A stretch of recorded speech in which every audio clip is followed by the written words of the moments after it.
Ya, halo, selamat pagi untuk anak didik kami. Kembali kita berjumpa tentunya dalam pelajaran pendidikan Pancasila dan kewarganegaraan. Apa kabar anak didik kami semua? Bapak harap kalian semua tetap dalam keadaan sehat dan tetap semangat untuk mengikuti pembelajaran daring ini. Oke, minggu yang lalu kita sudah masuk materi mengenai prinsip-prinsip demokrasi. Untuk hari ini kita masuk materi selanjutnya mengenai periodisasi perkembangan demokrasi Pancasila.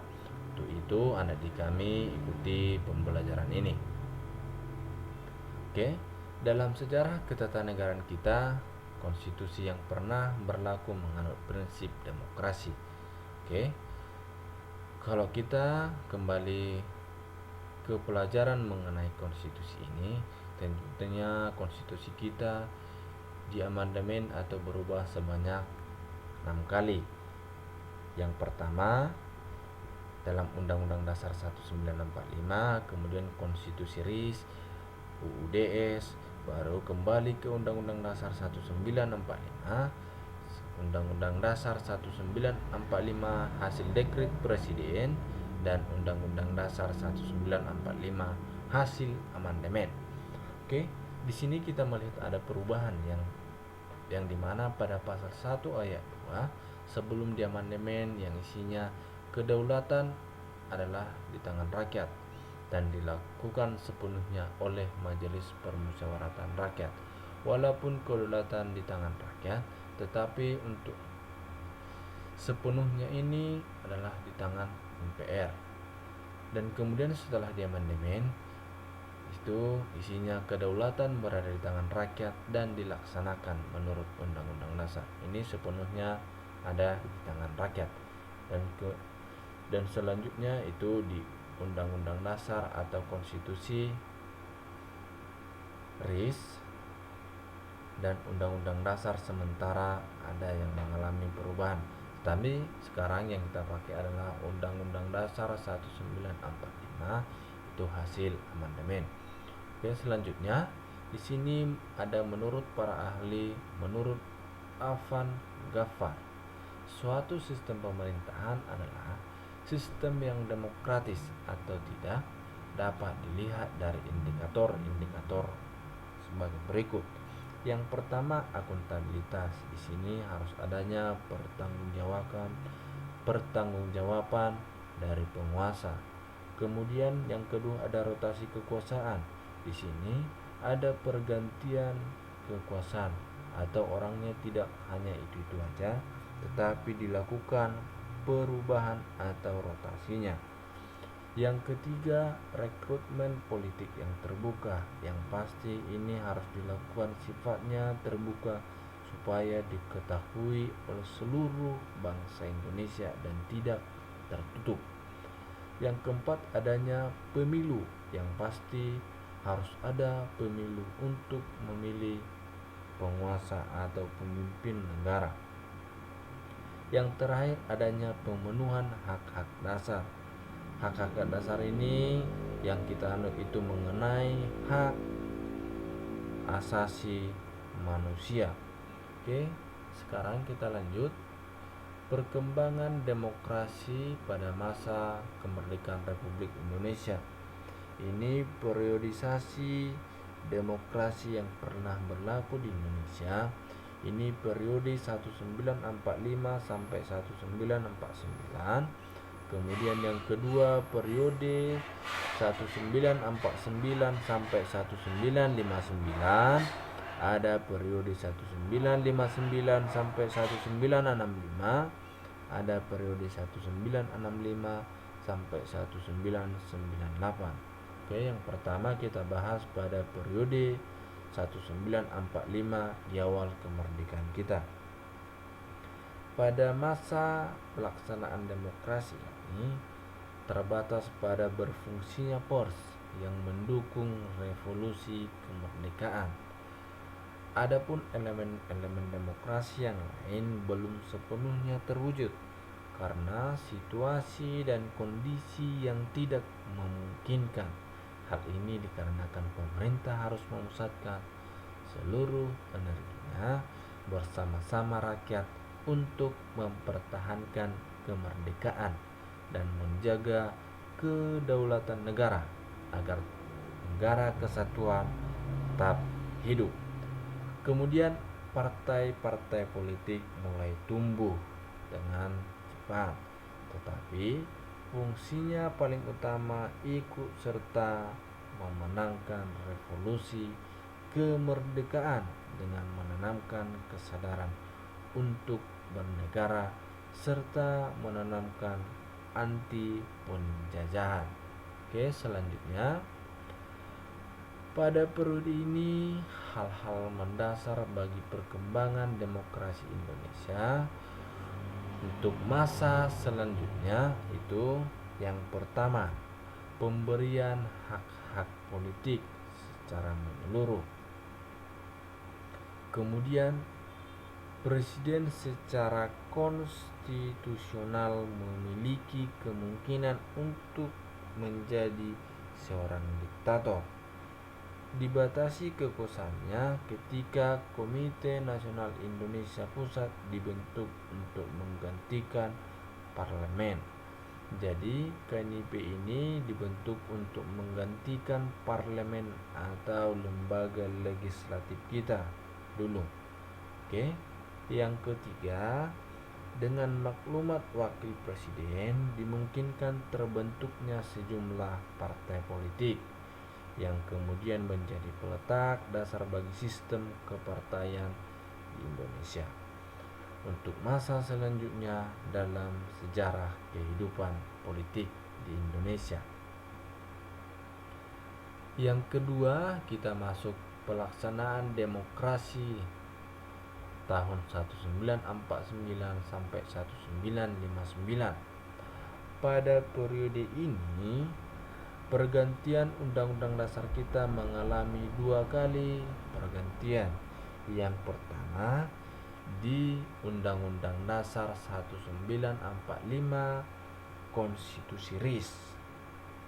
Ini kita menganut Konstitusi RIS dan rentang waktunya 27 Desember 1945 sampai dengan 17 Agustus 1945. Jadi ini rentang waktunya kurang lebih hampir 1 tahun. Dalam rentang waktu ini berbentuk negara kesatuan menjadi serikat, yang dulunya kesatuan menjadi bentuk negara serikat, dan sistem pemerintahannya dari presiden menjadi parlementer. Dan yang kedua, setelah RIS kita menganut Undang-Undang Dasar sementara yang dimana rentang waktunya 17 Agustus 1950 sampai dengan 5 Juli 1959, dan di sini rentang waktunya kurang lebih 9 tahun.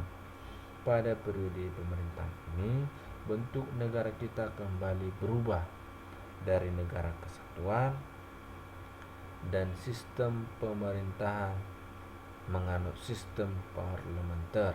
Oke, jadi di sini yang berubah hanya bentuk negara kita. Tetap sistem pemerintahannya menganut sistem parlementer. Dengan demikian dapat disimpulkan bahwa pada periode ini sampai dengan 1959 negara kita menganut demokrasi parlementer. Kemudian selanjutnya pada demokrasi parlementer ini, yang mana masa yang semua elemen demokrasinya dapat kita temukan perwujudan dalam kehidupan politik di Indonesia. Yang pertama, lembaga perwakilan rakyat atau parlemen memainkan peran yang sangat tinggi dalam proses politik yang berjalan. Perwujudan kekuasaan parlemen ini diperlihatkan dengan adanya sejumlah mosi tidak percaya kepada pemerintah yang mengakibatkan kabinet harus meletakkan jabatannya meskipun pemerintahannya baru berjalan beberapa bulan, seperti yang terjadi pada Insinyur Juanda Kartawijaya yang diberhentikan dengan mosi tidak percaya dari parlemen. Tentunya dalam parlementer kita ketahui bahwa kepala negara itu adalah presiden, sedangkan kepala pemerintahannya adalah perdana menteri. Jadi di sini ada mosi tidak percaya yang dilakukan oleh DPR. Kemudian yang kedua ada akuntabilitas pertanggungjawaban. Pegang jabatan dan politisi pada umumnya sangat tinggi. Hal ini dapat terjadi karena berfungsinya parlemen dan juga sejumlah media massa sebagai alat kontrol sosial. Yang ketiga, kehidupan kepartaan boleh dikatakan mulai berkembang. Di sini pada masa periode ini, disinilah mulai atau pada masa inilah partai politik kita mengalami penaikan yang sangat signifikan, itu sebanyak 40 partai politik. Yang keempat, pemilihan umum hanya dilaksanakan satu kali, yaitu pada tahun 1955, tetapi pemilihan umum tersebut benar-benar dilaksanakan dengan prinsip demokrasi. Selanjutnya, yang kelima, pada umumnya dapat merasakan bahwa hak-hak dasar ini, hak asasi manusia mereka tidak dikurangi sama sekali, sekalipun tidak semua warga negara dapat memanfaatkannya dengan maksimal.